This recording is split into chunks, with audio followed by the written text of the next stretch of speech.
최근 미국 언론을 통해 미군 장성이 대만을 비공개로 방문했다는 소식이 전해졌습니다. 과거부터 대만은 미국에 가라앉지 않는 항공모함으로 불릴 정도로 미국의 군사적 목적으로 활용되어 왔는데요. 특히 트럼프 대통령은 재임 기간 반중국 친대만 정책을 노골적으로 시행해온 바 있죠. 이에 따라 최근 들어서도 미국 고위 관료가 대만을 찾는 일이 계속해서 늘고 있습니다. 구체적으로 미국 언론에 따르면 이번에 대만을 방문한 군 장성은 인도태평양 사령부 정보부 소속 마이클 스튜드먼 해군 소장으로 알려졌는데요. 먼저 인도태평양 사령부는 미국의 중국 포위 전략의 핵심 역할을 하는 사령부로서 지난 2017년 기존의 태평양 사령부라는 이름을 떼고 인도태평양 사령부로 명칭을 변경한 바 있습니다. 이를 두고 인도와 군사 협력을 통해 중국을 압박하려는 트럼프 대통령의 의도가 담겼다는 군사 전문가들의 해석이 나오기도 했죠. 하지만 미국 국방부는 이 같은 보도에 대해 공식적인 사실 확인을 거부했지만 대만에서는 이 같은 사실을 부인하지 않은 채 은근히 미국과의 군사 협력을 환영하는 분위기인데요. 실제로 대만 외교부의 브리핑에 따르면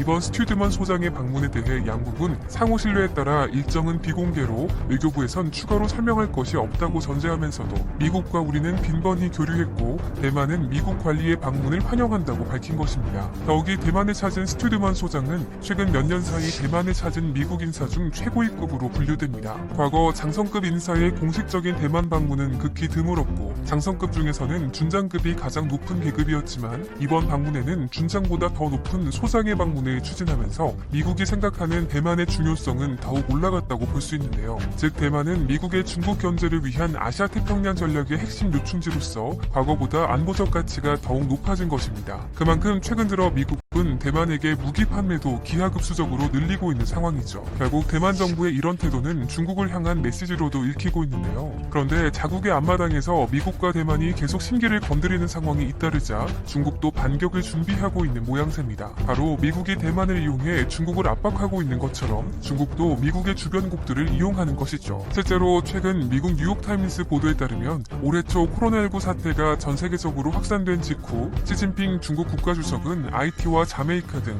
카리브해 주변국에 코로나19 진단키트와 마스크, 인공호흡기 등을 무상으로 대량 공급한 것으로 알려졌는데요. 물론 이에 대한 중국의 공식적인 입장은 코로나19의 백신과 치료제가 나오지 않은 상황에서 바이러스가 퍼질 경우 저개발국이 더 큰 타격을 입기 때문에 이를 막기 위한 조치라고 밝혔었습니다. 그런데 최근 중국은 이러한 방역 외교 외에도 이들 카리브해 국가의 군대와 경찰에 보안 장비를 제공하고 문화 네트워크를 구축하는 등 다방면으로 영향력을 확대하려 하고 있는데요. 게다가 중국 문화 전파기관인 공자학원을 카리브해 국립대학교에 설립해 이들 국가의 정부 관료, 군인과 경찰이 중국어를 무상으로 배우도록 해 친중국 인사를 길러내는 등 트럼프 대통령의 미국 우선주의로 소외된 카리브해 국가들을 파고들어 중국의 이미지를 개선하는 노력까지 병행하고 있습니다. 그런데 이러한 중국의 카리브해 카드에는 대만을 고립시키기 위한 의도가 담겨져 있는데요. 우선 현재로서 대만과 정식으로 외교 관계를 유지하고 있는 나라들은 전 세계적으로 총 14개 국가입니다. 그중 중남미와 카리브해 국가만 9개로 대만 입장에서는 카리브해 국가가 가장 마지막으로 남은 보루라고 할 수 있죠. 특히 중국은 과거에도 대만과 수교한 국가들의 당근과 채찍을 사용해 압박을 가해온 전례가 있습니다. 실례로 몇 년 전 태평양의 섬나라 팔라우에 단체 관광을 중단시켜 경제적 위협을 가한 바 있는데요. 당시 중국 당국은 단체 관광을 제한하면서 팔라우의 외교적 지위가 불법이라는 이유를 댔습니다. 하지만 이는 사실상 대만과 수교 후 중국으로 돌아서지 않는 팔라우를 협박한 것이죠. 그렇지만 이런 압박에도 불구하고 당시 팔라우 정부는 팔라우는 법치국가이자 민주주의 국가이고 우리의 결정은 우리가 스스로 내린다고 맞서며 대만과의 단교를 거부했습니다. 하지만 중국인 관광객이 급감해 경제적 타격만큼은 피할 수 없었죠. 그런데 이 같은 중국의 대만 고립 전략은 2016년 차이잉원 대만 총통이 취임하면서 노골화됐는데요. 바로 차이잉원 총통이 대만 독립을 주장했기 때문입니다. 결국 차이 총통 취임 이후에만 엘살바도르와 도미니카 공화국, 부르키나파소, 파나마 등 5개국이 중국의 협박과 회의에 못 이겨 대만과 단교하게 되었습니다. 물론 우리나라 역시 비슷한 과정을 거치며 대만과 단교한 바 있죠. 개혁 개방 이래 중국이 1980년대 들어 급부상하면서 1992년 우리나라도 대만과의 관계를 끊고 중국과 수교하게 된 것입니다. 또한 중국이 주장하는 하나의 중국 원칙에 따라 한국은 대만과의 단교뿐 아니라 교류 협력 역시 제한하게 되었는데요. 당시 우리나라는 고위 공무원의 대만 관계자 접촉을 무역을 금지시키고 한국 내 대만 재산 문제에 대해서도 중국 측에 유리하게 처리해 대만의 반발을 산 바 있습니다. 그 중에서도 당시 서울 명동 대만 대사관의 가치는 시가 3,200억 원에 달했었죠. 이때 우리 정부는 1883년 청국 공관으로 출발해 해방과 함께 대만 국민당 정부 소유가 된 이 건물을 한중 수교 후 중국 측에 귀속시킬 뜻을 가지고 있었습니다. 하지만 대만 측은 이 재산을 중국에 넘기지 않기 위해 한중 수교가 진척될 경우 사전에 매각할 계획을 세웠었는데요. 비공식적으로 우리 정부에 협조를 요청하기도 했었죠. 하지만 우리 정부의 갑작스러운 단교 통보로 대만은 이를 미처 처리하지 못한 채 한국을 떠나게 되었고 한국에 대한 대만의 분노는 한층 커지게 되었습니다. 실제로 진수치 당시 주한 대만 대사는 기자회견을 열고 한국 외무장관은 한중 수교에 대해 일체 언급하지 않다가 한중 외교 관계에 상당한 진전이 있다고 밝힌 지 불과 이틀 만에 일방적으로 단교 의사를 통보했다며 강한 분노를 표출한 바 있습니다. 결국 대한민국 임시정부 때부터 긴밀한 관계를 맺어왔고 대한민국 정부 출범 전부터 공식 수교를 맺었던 한국과 대만의 관계는 틀어지게 된 것인데요.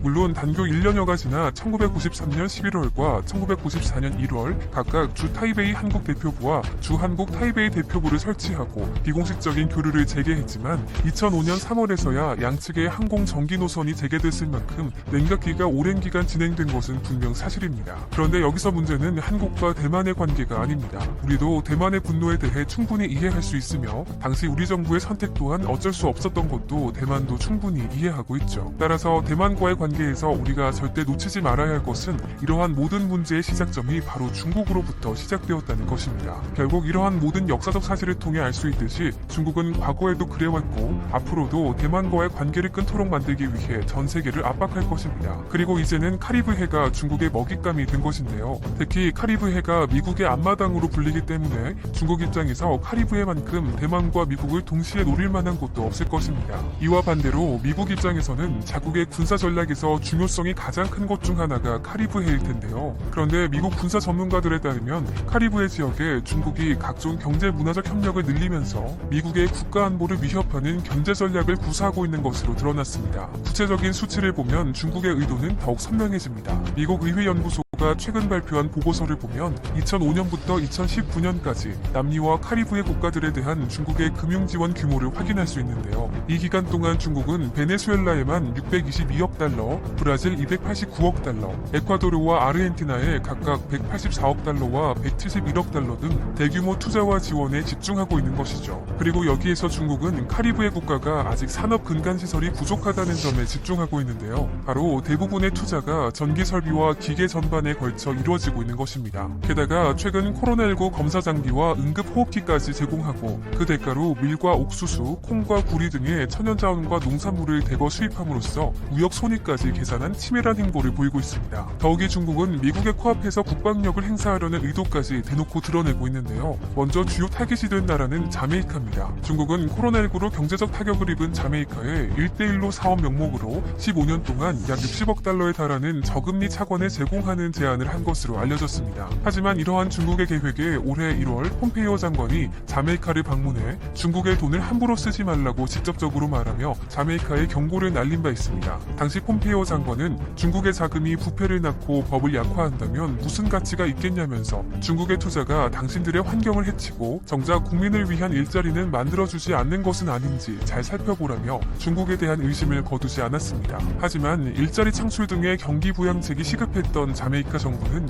미국의 경고를 무시한 채 중국의 차관을 받아들이게 되죠. 그렇다면 도대체 왜 중국은 자메이카의 경제적 지원을 아끼지 않는 것일까요? 그 이유는 자메이카가 중남미 지역의 군사적 요충지이기 때문입니다. 실제로 중국이 자메이카에 대규모 차관 제공 등 각종 경제적 지원을 제공하고 있는 이유는 상호 군수 지원 협정 체결을 노리고 있다는 것이 외교가의 정론입니다. 즉 중국이 향후에 자국의 해군을 카리브해에 진출시킬 기반을 마련하고 자메이카 항구와 배후시설 사용권을 자메이카 정부로부터 얻어내기 위한 의도라는 것이죠. 그런데 이러한 중국의 움직임에 대해 미국 역시 파악하고 있는 것으로 알려졌는데요. 최근 미 국방부가 카리브해에서 활동 수위를 늘리고 있는 중국에 대응하기 위해 전략자기에 돌입한 것입니다. 게다가 미국 내에서는 중국의 이와 같은 카리브해 진출 움직임을 두고 1962년 1962년에 쿠바의 공포를 떠올리는 분위기가 감지되고 있습니다. 소련과의 냉전이 한창이던 1961년 4월, 케네디 대통령은 카스트로가 혁명으로 정권을 잡은 후 쿠바를 침공할 계획을 세웠지만 결국에는 실패로 돌아갔습니다. 그리고 이 계획이 알려지면서 소련과의 관계가 급격히 냉각되었는데요.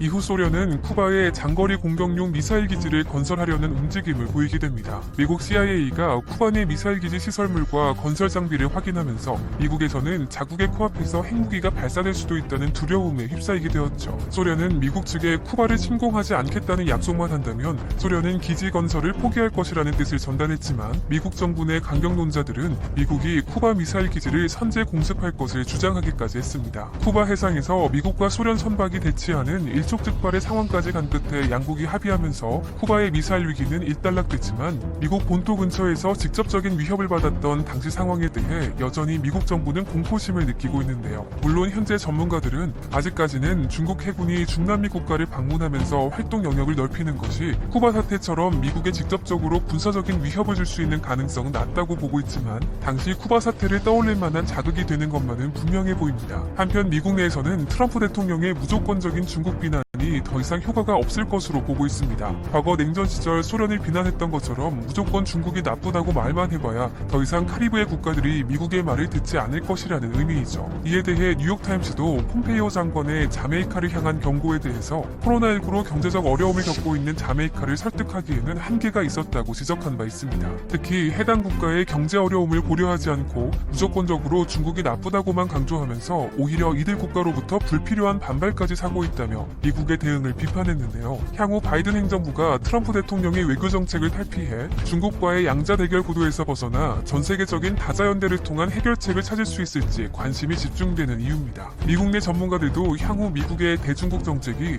인도태평양 지역에서의 대중국 압박만이 아니라 아프리카와 중남미 등 미국과의 접점 확대를 통한 대응책을 생각해야 할 때임을 강조하고 있습니다. 물론 바이든 행정부가 다자연대를 통한 세계 구도 재편을 강조하고 있긴 하지만 중국에 대한 견제와 고립 정책은 트럼프 대통령과 크게 달라지지 않을 것이란 전망이 우세한데요. 이에 따라 대만을 중심으로 한 동북아 지역에서의 미국의 대중국 압박에 대응해 중국도 카리브해를 무대로 당분간 힘을 기울일 것은 분명해 보입니다. 미국과 중국 사이에서 줄타기 외교를 이어갈 수밖에 없는 우리나라를 포함해 전 세계 안보 질서를 새롭게 재편할 수도 있는 양국의 힘 대결이 어떤 방향으로 전개될지 전 세계의 이목이 집중될 것으로